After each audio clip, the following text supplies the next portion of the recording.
मी आणि प्राजक्ता चाललो शंतनू आणि प्रियंकाच्या स्वागत समारंभात. शंतनू म्हणजे आमचं शेजारी. ही बायका सुद्धा रेडी होती. मग आम्ही रिक्षा करून चाललो डोंबिवली ईस्टला. डोंबिवली ईस्टला जगदीश हॉलला होता स्वागत समारंभ. हॉलच्या एंट्रीवरती भारीपैकी डेकोरेशन केल्यानी मग मी ऐकतंय का एकदम डोक्यात मी सुद्धा एंट्री मारलंय. इतक्या तुला इनको म्हणता दमानीलस वाय बस आणि वाय सरबत पी. सरबत पिल्यावर माका सुद्धा बरा वाटला. मी सुद्धा एक ग्लास सरबत पिला. जीव एकदम थंडगार झालो. मग गेली बायका फोटो काढण्यासाठी. बायकाने मस्त मस्त पोजी मारल्यानी आणि फोटो काढल्यानी. मग गेल्या तरुण मित्रमंडळ. ते म्हणतात का आम्ही सुद्धा काही कमी नाही हो. त्यांनी सुद्धा एकदम मस्तपैकी पोजून फोटो काढल्यानी. मग गेलो बाबलो त्यांना हाणल्या स्टार्टर. स्टार्टर येतात सगळे तुटान पडले आणि स्टार्टरचं फन्या वाढवल्यानी.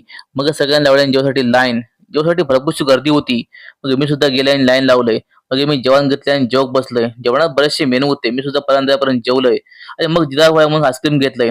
बायकांसुद्धा आईस्क्रीमवरती मस्तपैकी ताव मारल्यानी मी सुद्धा आईस्क्रीम खाल्लंय. आईस्क्रीम सुद्धा लय भारी होता. व्हिडिओ कसं वाटलो नक्की सांगा. पुन्हा भेटूया पुढच्या व्हिडिओ. तोपर्यंत जय महाराष्ट्र. Bye bye.